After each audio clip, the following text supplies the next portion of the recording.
Nowhere is quite like home, especially when your home is located on the edge of a cliff. And while it may seem unwise to put your home somewhere where it could easily be destroyed, some crazy people have done just that. So for today's video, I'm going to explore 15 houses located in the most dangerous places. Number 15. Just Room Enough Island. When people buy their own island, most purchase something that would allow them to build a relatively large property. However, Just Room Enough Island holds the distinction for being the smallest inhabited island on the planet. At just 3,300 square feet, it has, well, just enough room to hold a home. Located in the often wavy St. Lawrence River, Just Room Enough Island is part of the Thousand Islands chain between the Canadian province of Ontario and New York State. It was purchased by the Xiangshan family in the 1950s so that they could create a summer getaway, and their efforts have resulted in an island that has a house, a tree, shrubs, and a small beach. While this does make the island kinda cute, throngs of tourists taking boats near the island have made it far from quiet. And worst of all, if the waves in the area ever do get too high, it wouldn't take much for the island to flood. Number 14. The Modscape Cliff House. Nothing quite beats an ocean view, but few are willing to go to the lengths of the Modscape Cliff House to get it. As the name would suggest, the Modscape Cliff House is built at the side of a cliff. It's located off the southwest coast of Victoria in Australia. This 5-story ultra-modern home is super secure thanks to a series of steel pins driven into the cliff face. These steel pins are exceptionally strong as they hold up a total of 5 stories of the home. The top floor is a garage, followed by a living room, dining room, multiple bedrooms, and perhaps the coolest one of all, a spa and a barbecue on the bottom floor that opens up to the outside and appears to be perched right above the ocean. The entire exterior of the home is made of glass to provide impeccable views, while all of the appliances and furniture are modern and top of the line. So yeah, it's fair to say that as scary as it might be to live here, the Modscape Cliff House would be a dream home for many. Number 13. The Hanging Temples of Xiangshan. Many people would agree that it is best to pray in a secluded space, but few religious buildings are quite as remote as the Hanging Temples of Xiangshan. Located in northeast China on Xiangshan Mountain, this beautifully ornate temple complex was built over 1,500 years ago on the side of a steep precipice, said to have been built by a single monk named Liao Ran. It was constructed by drilling holes into the cliffside, with these holes then being filled with poles, crossbeams, and a support structure within the rock base that holds up the temples. While it may all look quite precarious, the 40 rooms and accompanying tunnels and passageways are apparently quite secure, with the site's longevity being a testament to its strength. Interestingly enough, the temple is not dedicated to just one religion, as are most religious buildings. Instead, Confucianism, Taoism, and Buddhism are all practiced within the temple and represented by a total of 78 statues and carvings located throughout the complex. However, the reality is that no matter what your religion, chances are that you can experience a spiritual enlightenment while here. Number 12. The Volcanic Airbnb. Fire and wood are two materials that are really not compatible with one another. Yet at this volcanic Airbnb, you can take a bit of a chance by staying in a wooden home located right beside an active volcano. It's known as the Phoenix House. The home is located about 6 kilometers away from Kilauea, which is considered by many experts to be the world's most active volcano.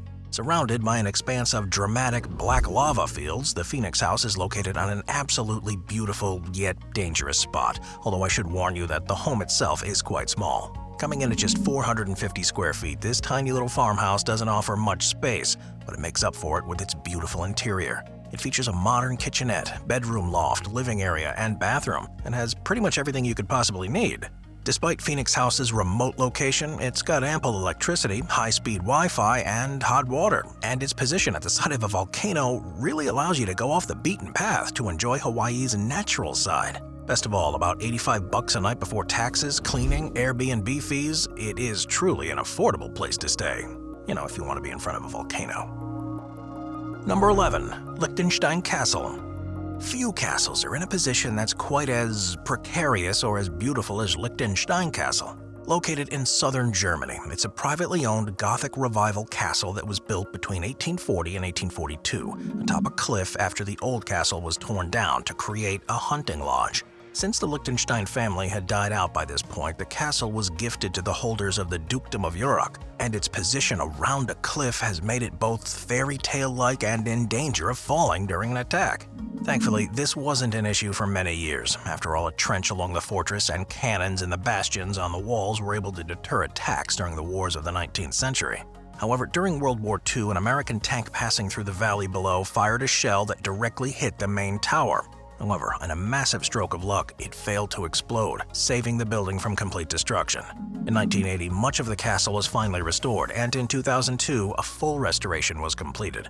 And despite being private property, it is open for tours, and so despite being in a dangerous spot, I'd recommend visiting the castle on your next vacation to southern Germany. Number 10. Takasugion. Of all the tea houses in Japan, none are quite like Takasugion. Translating to a tea house built too high in English, it's a mix between Salvador Dali-esque art, Dr. Seuss cartoons, and traditional Japanese architecture. In terms of construction, its whimsical house was built atop two chestnut trees that were cut from a nearby mountain and transported to the site. Accessible only by freestanding ladders propped against one of the trees, it's an eccentric home with unique dimensions and was built by architect Terunobu Fujimori. Yet while the building may be kind of fun, Fujimori runs a tight ship. While ascending the ladder, your shoes are to be removed halfway up, and once inside, everyone congregates on the bamboo-lined floors for their tea, which is steeped over a wood fire. And while the Takasugion takes a modern spin on the traditional tea house, it still adheres to old practices. As an interesting side note, it's worth mentioning that the home follows an old tradition. You see, it's a custom in Japan that tea masters maintain total control over the construction of their tea houses, and as such, Fujimori designed and built the structure for his own use. And while he does let guests in, it's ultimately his own unique piece of tea house history. Number 9. Casa Brute. While brutalism is a style of architecture that many people love to hate, Casa Brute shows how the bare-bones style can actually be quite beautiful. Located on Fakra Mountain outside of Beirut, the home is located at an altitude of 600 meters, and for all intents and purposes looks like the quintessential Bond villain lair. It's located along the edge of a barren cliff. This expansive 2,900 square foot mansion cost about $2.5 million to build, and it's got many features that make it one of the smartest and most stunning houses on Earth. To hide it from the elements, most of the house is located deep within the cliff face, and while the exterior is almost completely made out of window-like glass, its northwest orientation ensures that it doesn't become hot like a greenhouse. While its lack of small repetitive windows and bulkiness set it apart from most brutalist things, it uses materials such as bare concrete, glass, and steel, and a use of a no-frills straight lines design makes it firmly brutalist. As a result, for all intents and purposes, the Casa Brute is a unique take on a classical style. In terms of the home itself, it's got a kitchen, living room, bedrooms, bathrooms, and practically anything else you might need. Although the coolest feature is certainly the glazed pool on the roof, making a stay here relaxing and comfortable. So yeah, you're probably going to agree that the Casa Brute is one of the coolest homes around. Number 8. Buffa di Pereiro. Of all the homes on this list, one of the most mysterious is Buffa di Pereiro. It's located nearly 9,000 feet above sea level in Italy's imposing Dolomite Mountains. The home is as precarious as it gets. Carved into the side of a mountain, it blends in almost seamlessly to the landscape, save for 2 doors, 2 windows, and a small roof that signals its presence to the outside world.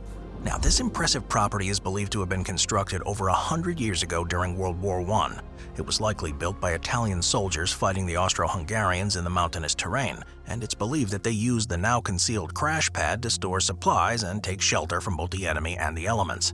Now, to get here, it would have been quite the ordeal. After all, it would have only been accessible by rope ladders, makeshift cable carts, or a treacherous mountain trail.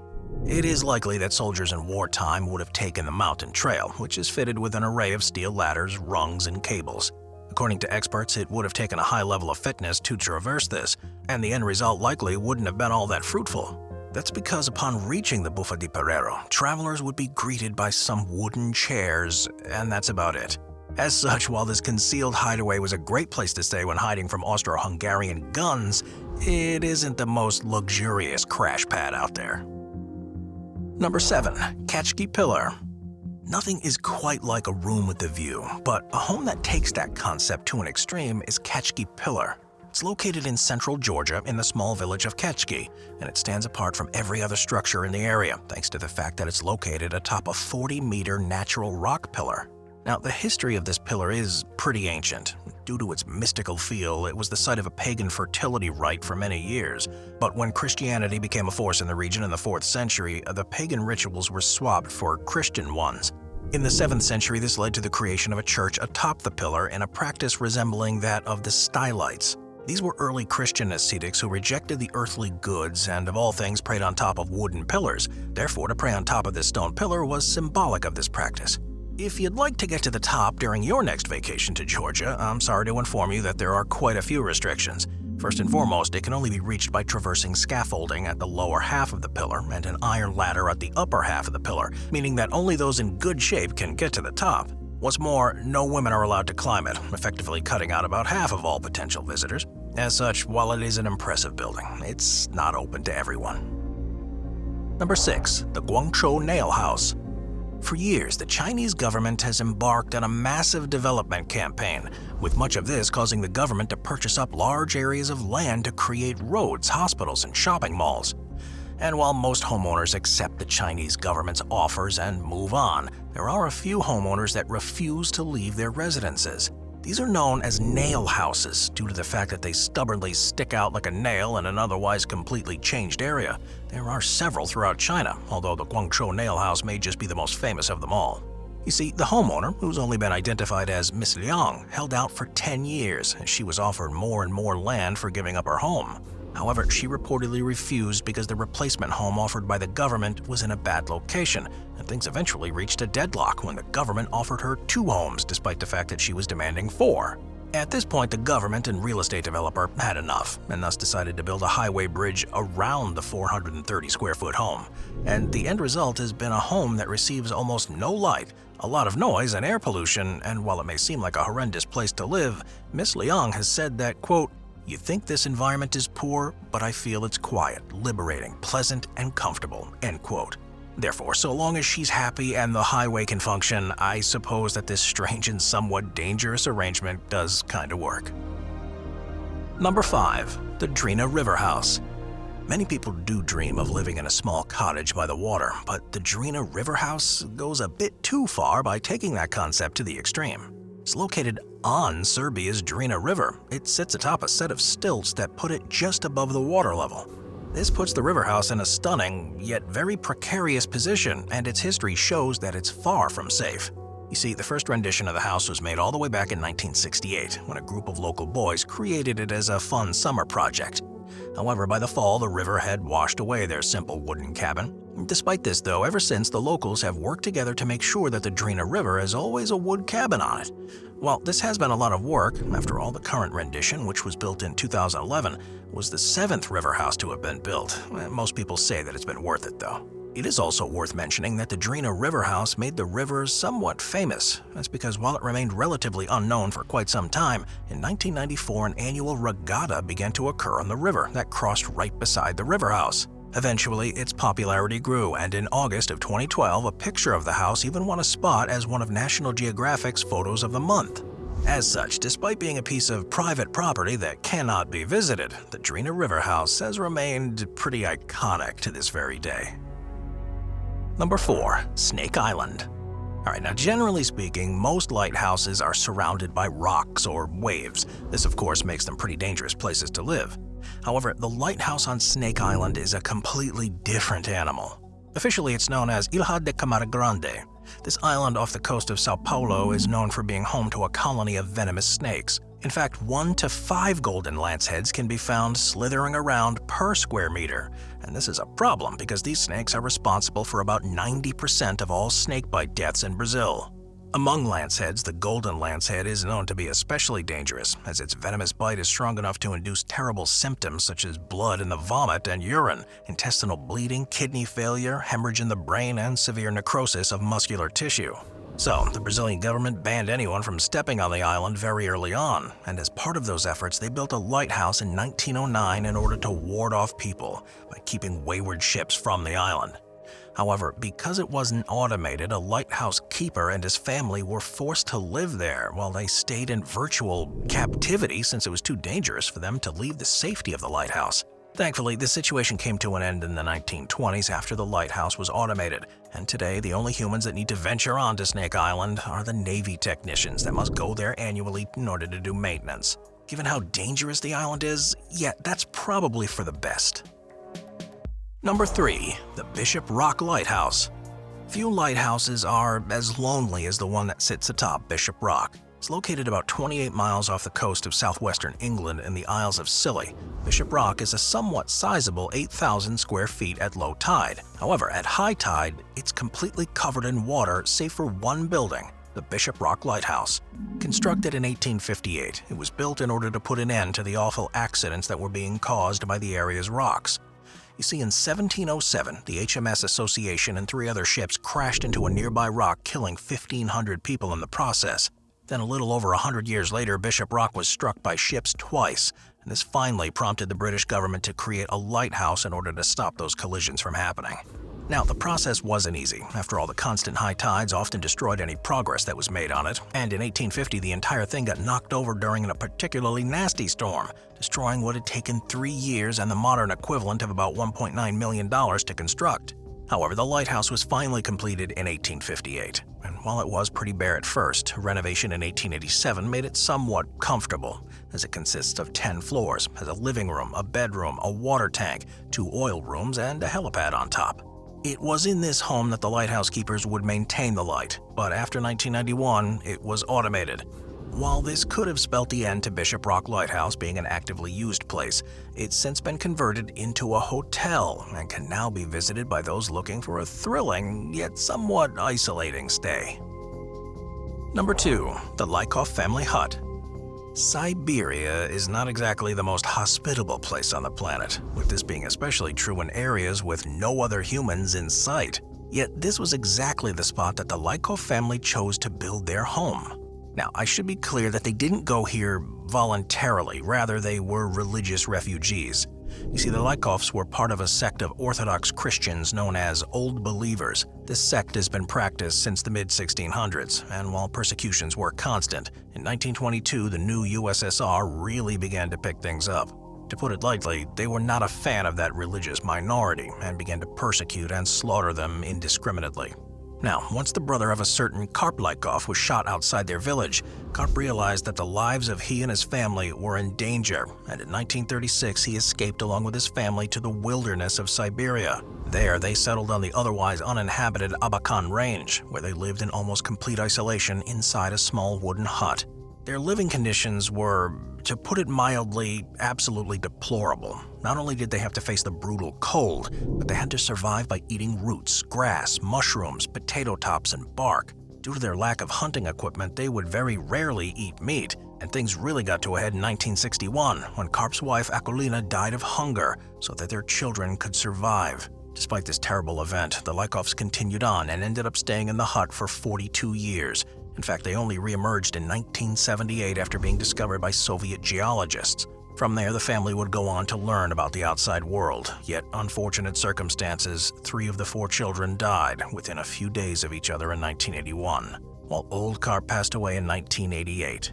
However, a daughter by the name of Agafia still remains. She stayed in the old hut for decades after her father's death. However, in 2021, she finally moved out after a Russian oligarch, Oleg Deripaska, built her a simple but beautiful 1-story hut in a remote area of the western Sayan Mountains. Number 1. The Everglades Mansion. While living amongst crocodiles isn't really most people's dream, Florida resident Gerald Motes wouldn't have it any other way. That's because for the past 13 years, he's called a mansion in the middle of the swamp his home. It's only reachable by helicopter or by a fan boat. The isolated house was one of a number of small historical cabins built in the middle of the Everglades back in the 1950s. However, in the year 2000, his cabin was destroyed after being hit by lightning, and this incentivized Motes to remake the cabin along with more modern lines. It took Motes 10 years to rebuild the new structure, as he spent his weekends off from work transporting all his supplies to the camp entirely by airboat. Once there, he got to work, and according to his own testimony, he missed only 2 weekends in the whole 10 years and did 80% of the work alone. The end result is a home that has 20 beds, 2 couches, and 2 generators, making it big enough to comfortably host a large number of guests despite its seclusion. It also has modern amenities such as air conditioning, an indoor toilet, cable, a shower, a wireless internet, and making it one of the most high-tech homes in the Everglades marshes. As such, Moats now has a comfortable spot to hunt gators, catch fish, and live an enjoyable life as the owner of an airboat tour business. Now, it's worth noting that at times, maintaining Moats' Everglades lifestyle can be tough. After all, not only does he have another 5-bedroom cabin that needs its fair share of attention, he also has to deal with the downsides of the Everglades geography. After all, despite being so remote, he estimates that about 90% of the food he eats comes from the grocery store, meaning he has to travel to more densely populated areas to get food. That's an issue because he has to do so by traveling on an airboat, which takes up a lot of gas. In fact, between his personal use and his boat business, he uses more than 1,350 liters per week. So while life in the Everglades can be expensive, it certainly is appealing to some people. I'll see you next time. Watch our binge-watching playlist if you'd like to watch all of our most popular top 15 videos. Grab a drink, grab a snack, and get ready to binge.